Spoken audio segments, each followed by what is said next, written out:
At a time when good energy is needed more than ever, in this episode we discover the healing power of crystals to see how they can benefit our bodies.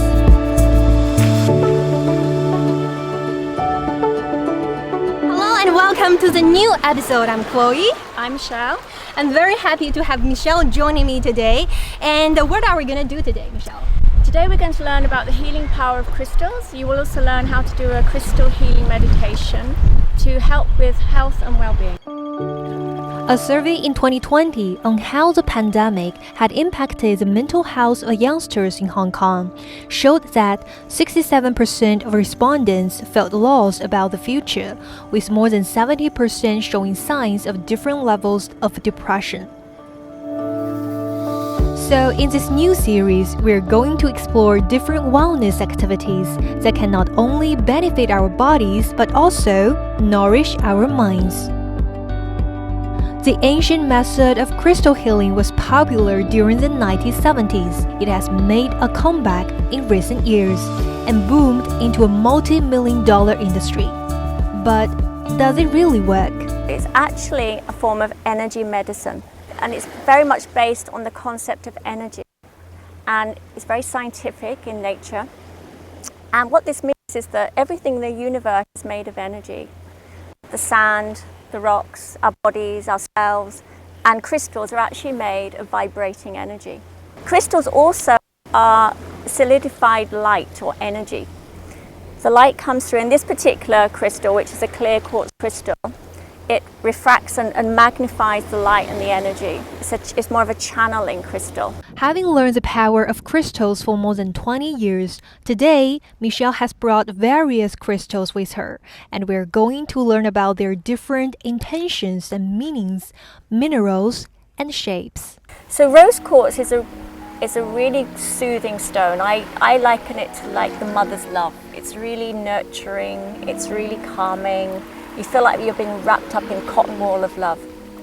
Kids really love these kind of crystals. The greens and blue tend to be more of a soothing, and that particular stone is really good for breaking down any blockages you may be holding, particularly around the heart. This also is a very good stone for protection, particularly if you're a very sensitive person. These ones, clear quartz, are a great all-round healing stone.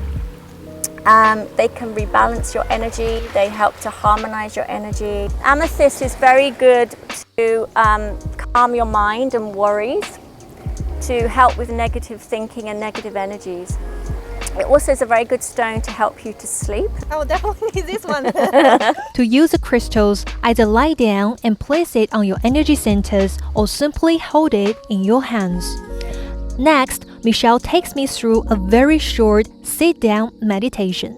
You immediately chose that one. That was the one, it was like it was saying, please pick me. Yeah. So intuitively, it's like your energy is already saying, that's the one I need. So what I'm going to do now is take you through a very simple visualization to clear your space, your energy. You just close your eyes to begin. Okay.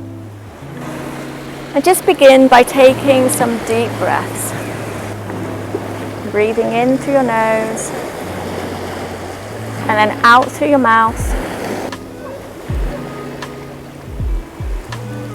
And just allowing yourself to relax and let go. Breathing in and out. Feeling the earth beneath you and hearing the water all around you. And above your head, I'd like you to imagine the sun that's shining its rays down, and the rays come all the way around you, cleansing your energy field around you, your aura. Helping you to get into the space to receive the energy of the crystals. Let's focus on the center of your chest, which is called heart chakra. Imagine there's a flower in the center of your chest and you're opening the petals of this flower. And as you open the petals of this flower, you're setting the intention now to work with the crystal with an open heart and and you may feel a sense of a vibration or a pulsing or a heat coming from the crystal. What can you feel? I just feel, yeah, I mean, it's very tranquil, but somehow when you say that it has a vibration. You just feel that, like, for example, your blood can also like go with it, like it's part of you. How do you feel inside your body right now? Because if I look at your eyes feel really shining right now. I think I am very, like, You feel lighter? refreshing now. Refreshed. I would say. Do you have to, like, believe in its function before you do this? It is good to have an open heart and an open mind with it, because the crystals also respond to thoughts and the intentions of the user. I mean, it just feels good, like holding it. There have been scientific disputes over the healing properties of crystals, but like Michelle said, the practitioner must have the right intent. And if it helps you find calm, then why not go for it? I've worked with so many people around the world with crystals, and the shifts that can happen are amazing. So I would really recommend just trying the healing power of crystals and having the open heart and open mind to let the energy and magic work with you. Just to feel it. And we hope you like this video. Don't forget to subscribe to our channel, and we'll see you next time. Bye!